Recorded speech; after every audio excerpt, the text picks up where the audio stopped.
নমস্কার, রকমারি রান্নাতে আপনাদের স্বাগত। আজকে আমি তৈরি করেছি সবজি দিয়ে এগ কারি। বিভিন্ন সবজি দিয়ে বানানো এই এগ কারিটি দেখতে যেমন লোভনীয়, খেতে কিন্তু তেমনি সুস্বাদু। এগ কারিটি বানাবার জন্য এখানে নিয়ে নিয়েছি 4টে ডিম, একখানা ওলকপি, একখানা বড় সাইজের টমেটো, দুখানা পেঁয়াজ, এক মুঠো রসুন। এবারে ডিমটা সেদ্ধ করে নেব আর সমস্ত সবজিগুলো কেটে নেব।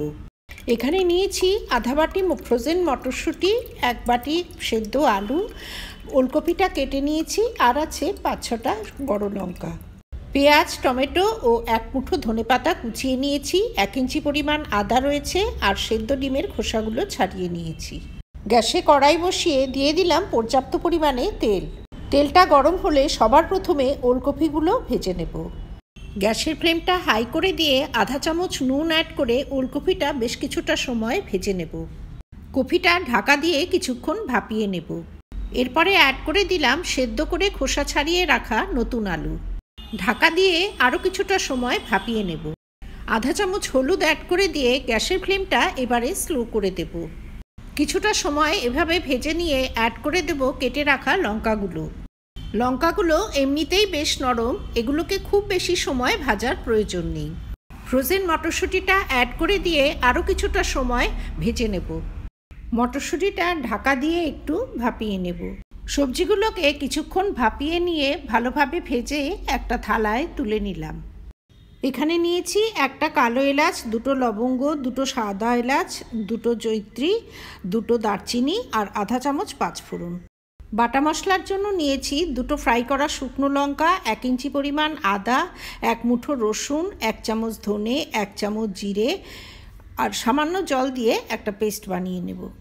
মশলাটা বানিয়ে নিয়েছি। এবারে কড়াইতে তেল দিয়ে ডিমগুলো ভেজে নেব। আধা চামচ নুন অ্যাড করে দিয়ে হাই ফ্লেমে ডিমগুলোকে কিছুক্ষণ ভেজে নেব। কিছুক্ষণ ভেজে নিয়ে সামান্য একটু হলুদ অ্যাড করে দিলাম, 1 পিঞ্চ মতো। হলুদ অ্যাড করার পর আরও 2-1 মিনিট ডিমগুলোকে ভেজে একটা থালায় তুলে নিলাম। সমস্ত ডিম ভেজে তুলে নেওয়ার পর কড়াইতে আরও খানিকটা তেল অ্যাড করে দিলাম। তেলটা গরম হলে ফোড়ন দিলাম 5 ফোড়ন সহ সমস্ত গোটা গরম মশলা। 2-1 মিনিট ফোড়নটা ভেজে নিয়ে অ্যাড করে দিলাম কুচনো পেঁয়াজ।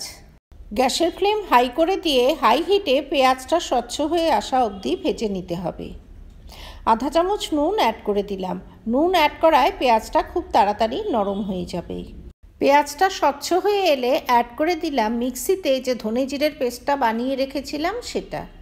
স্লো হিটে মশলাটা কিছুক্ষণ কষিয়ে নিয়ে অ্যাড করে দিলাম আধা চামচ হলুদ গুঁড়ো ও আধা চামচ কাশ্মীরি লঙ্কা গুঁড়ো। সমস্ত মশলা খুব ভালো করে কিছুক্ষণ কষিয়ে নেব।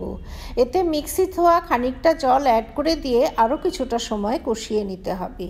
স্লো হিটে ঢাকা দিয়ে মশলাটা কিছুক্ষণ কষিয়ে নেব।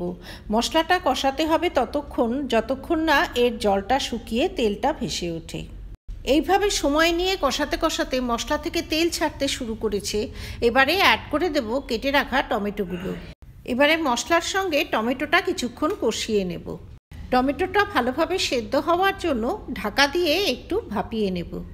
মশলার সঙ্গে টমেটোটা কিছুক্ষণ কষিয়ে নিয়ে অ্যাড করে দিলাম আধা চামচ গরম মশলা পাউডার। গরম মশলা পাউডারটা মশলাতে ভালোভাবে মিশিয়ে দিয়ে ভেজে রাখা সবজিগুলো অ্যাড করে দিলাম। সবজিগুলোকে মশলার সঙ্গে কিছুক্ষণ কষিয়ে নেব। এইভাবে সময় নিয়ে ধৈর্য ধরে কষিয়ে রান্না করলে তরকারির স্বাদ ভালো হবে। মশলা ঠিকমতো কষানো না হলে যত মশলাই দেয়া হোক না কেন তরকারির স্বাদ কিন্তু ভালো হবে না। এরপরে গ্রেভির জন্য গরম জল অ্যাড করে দিয়ে গ্যাসের ফ্লেমটা হাই করে দিলাম। গ্যাসের ফ্লেম হাই করে ঢাকা দিয়ে গ্রেভিটা কিছুক্ষণ ফুটিয়ে নেব। হাই হিটে গ্রেভিটা ফুটে উঠতেই ভেজে রাখা ডিমগুলো একে একে অ্যাড করে দিলাম। সবজিগুলো খুব সুন্দর সুসিদ্ধ হয়ে গেছে আর ডিমগুলো আগেই ভাজা আছে, সেই জন্য গ্রেভিতে অ্যাড করার পর আর খুব বেশি সময় এটা ফোটাবো না। এতে সামান্য ধনেপাতা কুচি অ্যাড করে দিয়ে গ্যাসের নবটা বন্ধ করে দিলাম।